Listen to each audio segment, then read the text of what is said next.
होली एक धार्मिक त्योहार है जो वर्ष में एक बार एक विशेष तिथि और एक विशेष मुहूर्त पर आता है।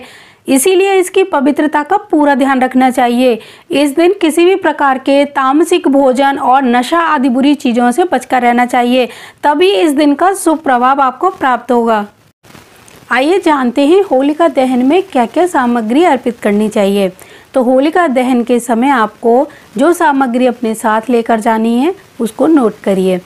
गेहूं की बालियां, गुड़, सूखा नारियल, घी, बूरा, लौंग, कपूर, थोड़ी सी हवन सामग्री, काले तिल, चावल, थोड़ी सी गूगल, कुछ मेवा। इस प्रकार सभी को अपनी सामर्थ्य के अनुसार इकट्ठा करें और इन सभी चीज़ों को अच्छे से मिलाकर रख लें। जब ये सारी सामग्री आप इकट्ठी कर लें तो इनको मिलाकर रख लीजिए और होलिका दहन के समय इसे अपने साथ किसी बर्तन में रखकर ले जाइए। और परिक्रमा करनी है जब होली की, तब आप ये सामग्री अपने परिवार सहित सबको थोड़ी थोड़ी बांटनी है। और परिक्रमा करते समय आपको ओम जयंती मंगला काली भद्र काली कपालिनी दुर्गा क्षमा सेवा धात्री स्वाहा स्वधा नमोस्तुते स्वाहा इस तरह बोलते हुए थोड़ी थोड़ी सामग्री अर्पित करनी है।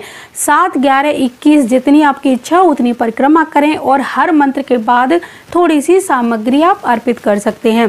बीच बीच में आपको भक्त प्रहलाद की जय हो इस तरह का शब्द घोष या जयकारा अवश्य ही लगाना चाहिए। आप यकीन मानिए आपके द्वारा किया गया ये वैदिक होलिका दहन कई किलोमीटर दूर की नकारात्मक ऊर्जाओं को दूर करता है।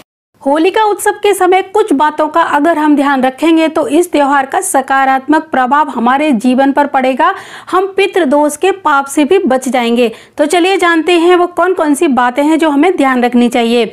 सबसे पहली बात आपको ये ध्यान रखनी है कि होलिका में प्लास्टिक की थैली और सुहाग सामग्री डालने से बचना होगा।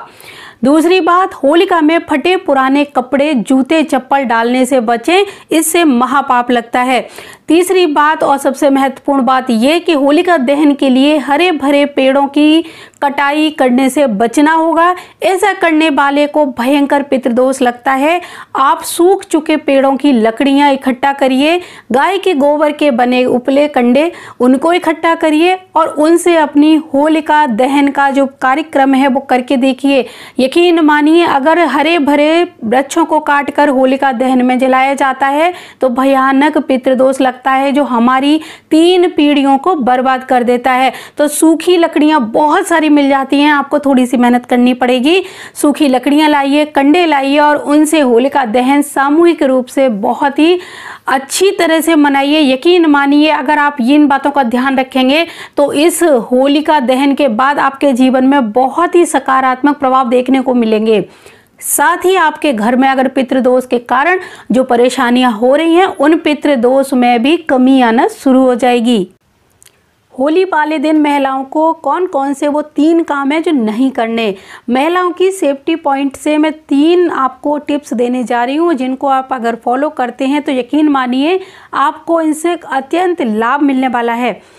इस दिन जैसे कि आप जानते हो नकारात्मक ऊर्जा यानी नकारात्मक जो शक्तियां हैं वो बहुत ही तेजी से प्रबल होना शुरू हो जाती हैं।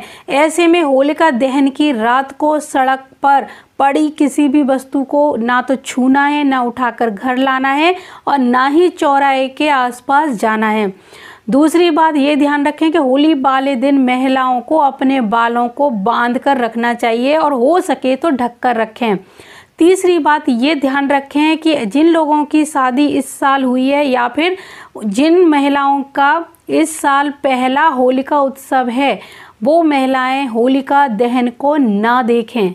यानी कहने का मतलब ये है कि नव विवाहित महिलाओं को होलिका दहन की अग्नि को जलते हुए नहीं देखना चाहिए।